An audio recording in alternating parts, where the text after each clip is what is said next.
ये नेचुरल बात है, इतनी बड़ी भीड़ में दो चार लोग काम आ ही जाते हैं, इसमें कोई बहुत बड़ी बात नहीं है।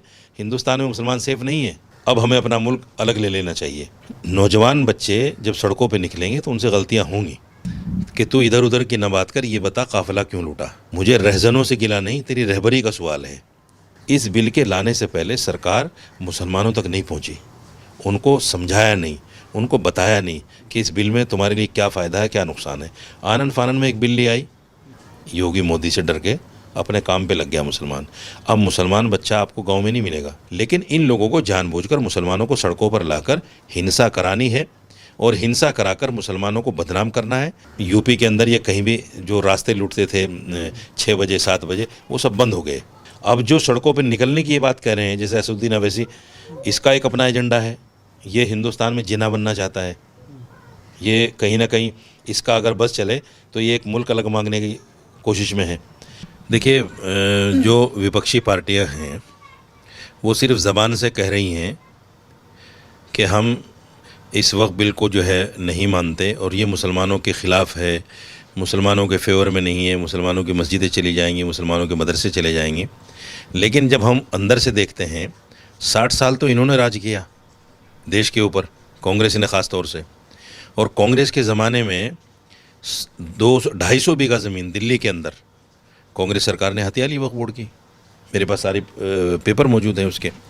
उसमें डीडीए, एनडीएमसी, एमसीडी, डीटीसी, कई सारी एजेंसियां सरकार की शामिल हैं। दूसरी बात यह है कि पहले भी ये ज़मीन सरकार के पास थी, आज भी ये ज़मीन सरकार के पास है। पहले भी इस सरकार से मुसलमानों को फ़ायदा नहीं हुआ, अब भी इस ज़मीन से मुसलमानों को फ़ायदा होने वाला नहीं है। जब तक ये ज़मीन सरकारों के पास रहेगी, मुसलमान को इससे कोई फ़ायदा नहीं हो सकता। हाँ, एक रास्ता था, अगर कांग्रेस चाहती, जैसे गुरुद्वारा प्रबंधक कमेटी बनाई और उनकी प्रॉपर्टी, उनके गुरुद्वारों को संचालन उनके हाथ में दे दिया। ऐसे ही 1970 में जब गज़ट बना था वक्फ प्रॉपर्टी को लेकर, उसी वक्त में अगर हमारी भी एक ऐसी कमेटी बना दी जाती और ये ज़मीनें उसके संचालन में दे दी गई होती, तो आज मुसलमान हिंदुस्तान में एक भी गरीब ना होता। इतनी बड़ी प्रॉपर्टियां हैं वक्फ बोर्ड के पास में। अब देखिए, 250 बीघा ज़मीन दिल्ली के अंदर है। अगर 250 बीघा ज़मीन की आप आज के हिसाब से, सर्किल रेट के हिसाब से किराए सोचो तो कई हज़ार करोड़ होता है साल का, कई हज़ार करोड़। 250 बीघा दिल्ली में मामूली ज़मीन नहीं होती। लेकिन ये सारी सरकारों ने हथिया ली। अब इल्ज़ाम लगा रहे हैं बीजेपी के ऊपर कि बीजेपी ज़मीन हथियाएगी। जो पहले आपने हथियाई है उसका आप क्या करोगे, एक बहुत बड़ा सवाल है। जहाँ फसाद की आप बात कर रहे हैं, ममता बनर्जी वहाँ सरकार में है। ममता बनर्जी ने 2 दिन पहले खुद कहा कि मैं हूँ ना, यहाँ कानून नहीं लागू होगा। जब कानून नहीं लागू होगा, आपने मुसलमानों से बोल दिया, तो फिर यहाँ मुसलमानों का सड़कों पर आना क्या मतलब है। जब आपने बोल दिया कि कानून लागू नहीं करने दूंगी, मैं नहीं करूँगी कानून लागू, तो फिर मुसलमान सड़कों पर क्यों आ रहा है, इसका जवाब कौन देगा। दूसरी बात यह है कि जब वो सड़कों पे आ गया, सड़कों पे आने के बाद आप तो मुसलमान की हितैषी हो, आपने 150 मुसलमानों को जेल में डाल दिया, उनके ऊपर केस लगा दिए। एक मुसलमान की जान चली गई, 2 हिंदुओं की जान चली गई, कुछ गाड़ियाँ फूंक दी गई। इसका जिम्मेदार कौन है। जानबूझकर जो आपके मंत्री बयान दे रहे हैं, सिद्दीकुल्लाह चौधरी और दूसरे लोग, वो कह रहे हैं कि मुसलमान सड़कों पे नहीं आएंगे तो और कहाँ जाएंगे, जब उनके खिलाफ उनकी मस्जिदों के खिलाफ साजिश हो रही है।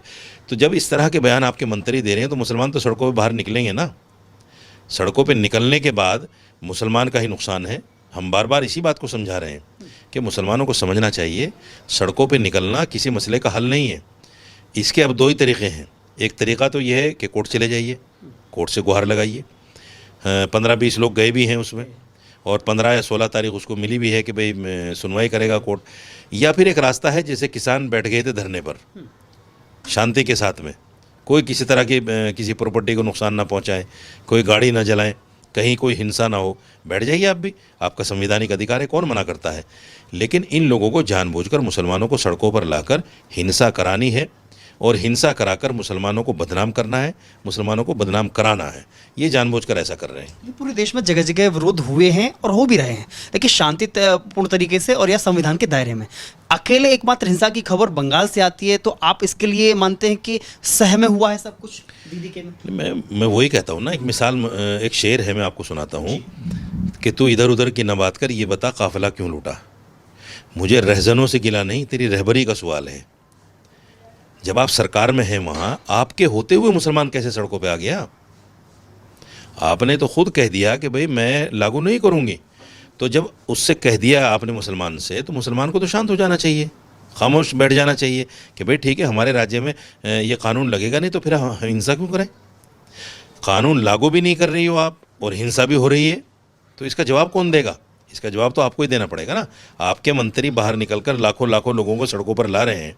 सड़कों पर आने, कलकत्ते में कितना बड़ा प्रोटेस्ट हुआ, उसी का नतीजा है मुर्शिदाबाद। मुर्शिदाबाद में हुआ और दूसरी जगहों पर हुआ। तो ये सब कहीं ना कहीं सरकार की शह पे ही होता है। बगैर सरकार की, अगर ममता बनर्जी जिस वक्त उसने कहा मैं हूँ ना, अगर ये कह देती वो कि देखो जी मैं कानून लागू नहीं होने दूंगी, लेकिन एक बात और याद रख लो, अगर कोई मुसलमान सड़क पे निकला तो उसकी खैर नहीं। कौन निकलता फिर? कोई भी नहीं निकलता।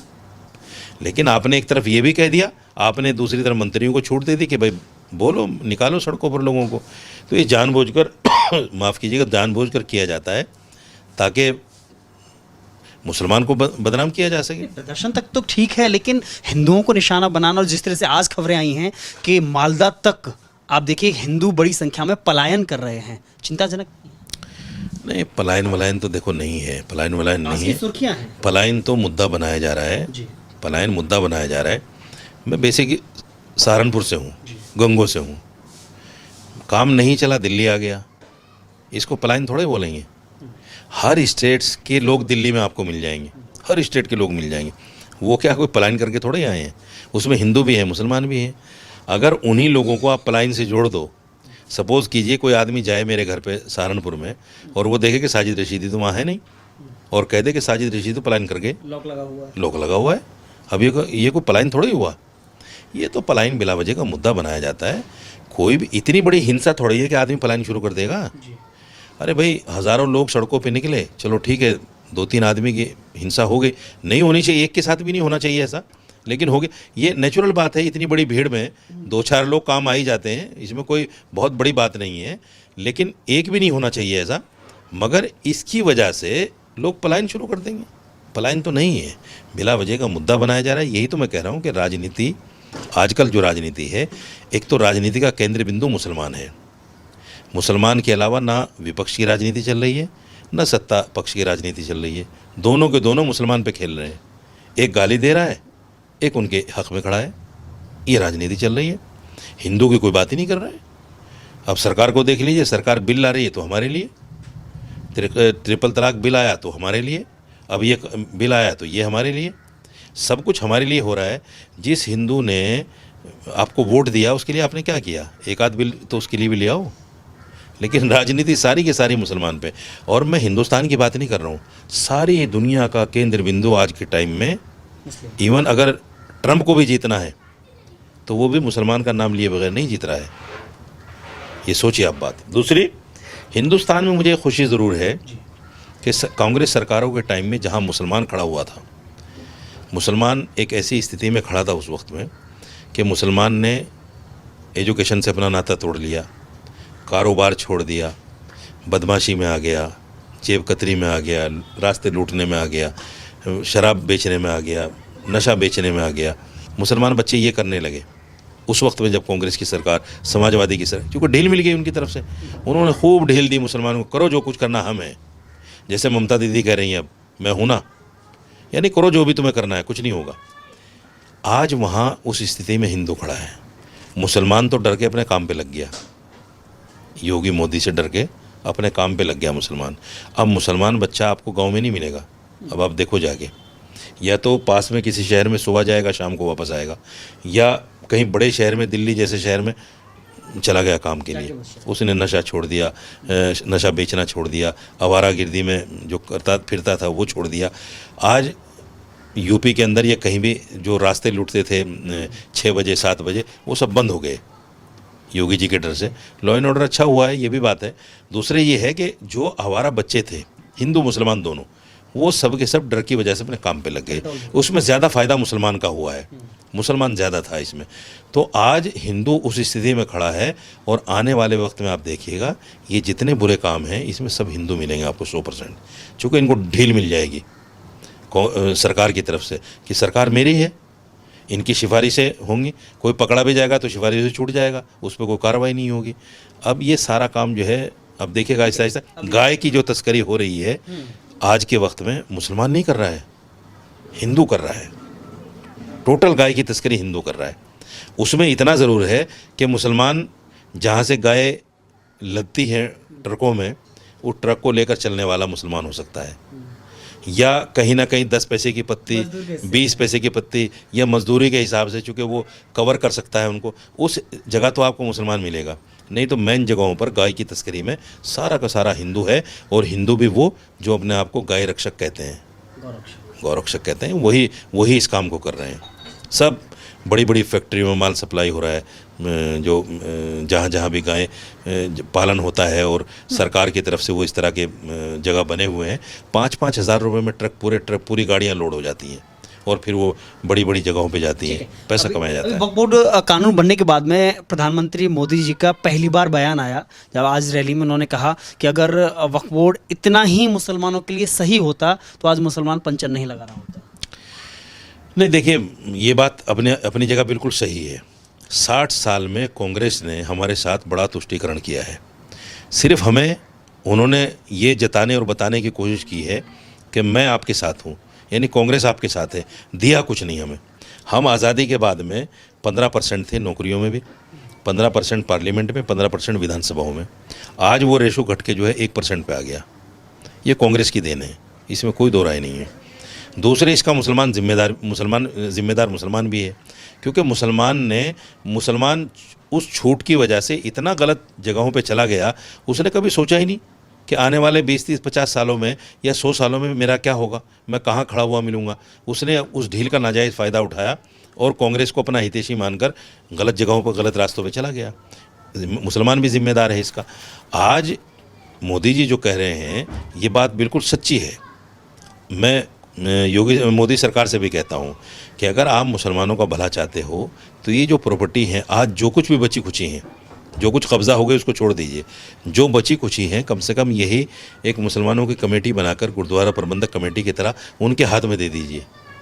ये भी गरीब मुसलमान का फ़ायदा तभी हो सकता है जब तक ये प्रॉपर्टियाँ सरकारों के पास रहेंगी। ना किसी गरीब मुसलमान का फ़ायदा हो सकता है, ना किसी गरीब हिंदू। हाँ, अमीर मुसलमान का फ़ायदा ज़रूर हो सकता है, क्योंकि इनकी किराएदारी होगी, ये ख़रीदी बेची जाएंगी, तो गरीब तो ख़रीद नहीं सकता, अमीर आदमी ख़रीद सकता है। जैसे कांग्रेस के टाइम में भी जितने लोगों के पास आज वक्फ बोर्ड की प्रॉपर्टियाँ हैं किराएदारी पे, वो सब अमीर मुसलमान हैं। असदुद्दीन ओवैसी हैं, मौलाना फजलुर रहमान मुजद्दिदी हैं जो जनरल पर्सनल बोर्ड के जनरल सेक्रेटरी हैं, मौलाना महमूद मदनी हैं जो जमीयत के सदर हैं, मौलाना अरशद मदनी हैं जो जमीयत के दूसरे सदर हैं।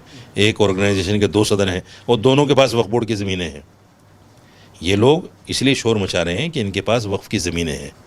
इनको डर लग रहा है कि कानून बन गया है, जिस दिन इंक्वायरी शुरू होगी तुम्हारा नाम भी आएगा, और लोगों के सामने जब पूरा चिट्ठा आएगा कि ओहो, ये तो वक्फ कानून के ख़िलाफ़ हमें डरा रहे थे और ख़ुद कब्ज़ा करे बैठे हैं।